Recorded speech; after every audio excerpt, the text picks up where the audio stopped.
Alright, we're back with part 3 of the rarest guns in Destiny. Now, just like last episode, I will be looking at suggestions from the comment section of the previous video and basing this video off of those suggestions. Currently, the rarest guns we have found out are the Her Right Hand, the Vesta Nobilis, and the Merciless, which could be obtained through the Queen's Wrath event in September of 2014. This episode has some very interesting weapons in it, including an item at the end that I honestly have never even heard of before, so let's get started. The EYASLUNA, EYASLUNA, Baby Hawk Moon is a legendary hand cannon that drops as a Crucible reward. Through a bit of research, I've seen that getting legendaries from playing regular Crucible playlists is about a 0.005% chance. Yeah, you heard me right. Getting a legendary from Crucible happens around once in every 200 games. I read this post on Reddit where this guy and his roommate played a combined total of 1,000 games of regular Crucible and got a grand total of 5 legendary weapons. This surprised the hell out of me. Although this post is about a year old, I could not find an experiment done that was as large nor concise as this one. So I am basing this off of old information, but I really don't think things have changed that much since then. Getting back to the EYASLUNA, it is a very rare gun, and it's obtained through what I consider Destiny's most lacking aspect, which is PvP, which makes this weapon even more rare. But the EYASLUNA has the same drop chance as every other Crucible specific drop. So once again, it's the same idea on how people think the Gjallarhorn is rare, which if you don't know what I'm talking about, I cover that topic in the first part of this series. So in the end, the EYASLUNA is an extremely rare weapon, but so is every other Crucible reward. The Praetor's Timepiece. This is a legendary pulse rifle which has a chance to drop when completing the Gatekeeper section of Vault of Glass on hard mode. To me, this weapon is pretty similar to the Praetorian Foil.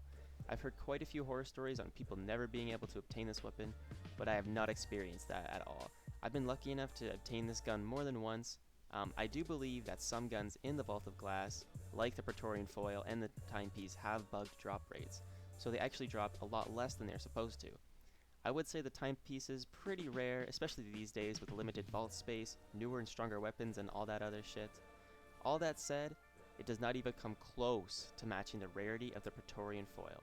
So is it rare? Yes. Does it compare to the Praetorian Foil? No, not really. Next up is the Super Pox VLO. This gun was able to be bought from the Vanguard Quartermaster before the release of the Dark Below DLC. Now, it is basically like the shadow price in terms that it was available for 3 months, but the reason I believe this gun is quite a bit more rare in fact, is that it's a pulse rifle.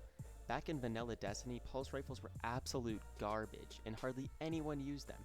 Nowadays, they completely overshine auto rifles, but back then it was quite the opposite. I'm not going to say too much more on this weapon besides it is definitely more rare than the shadow price, but I will say it's almost as rare as the Supremacy. Some people have said that they think the Vex Mythoclast is extremely rare.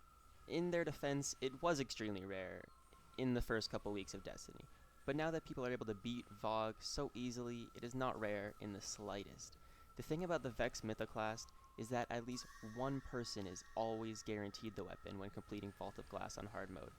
So in reality, this gun's drop chance is roughly 17%, which compared to some other weapons in the series is extremely high. Now, the last weapon I want to talk about is the Marshall 01.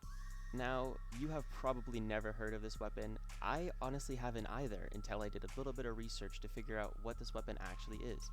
This weapon is only available when you have a weapon in your primary slot and you use an extension from outside of the game to get rid of it, like using Destiny Item Manager to equip a gun that you just dismantled.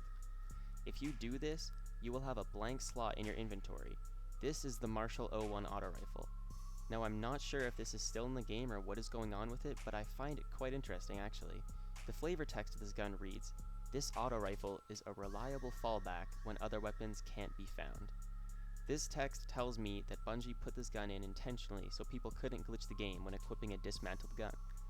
Now, the reason I'm even talking about this gun is simply because I find it actually quite interesting. Now, technically it isn't rare at all, since anyone in the game can do it at any point, but the fact that such a small amount of people know about it is, to me, what makes it pretty rare. I could only find a few videos on YouTube about the gun, and none of them had more than even 1,000 views. Now maybe I'm just an idiot and everybody knows about this, but either way, I figured it would be pretty interesting to introduce to others that haven't heard of this gun, and honestly when I first heard about it, I was actually pretty surprised it even existed. So, That wraps up the third part to the rarest guns in Destiny. If you have any suggestions for weapons that you think should be on this list, put them in the comment section below. Thank you all for watching, and I'll catch you in the next one.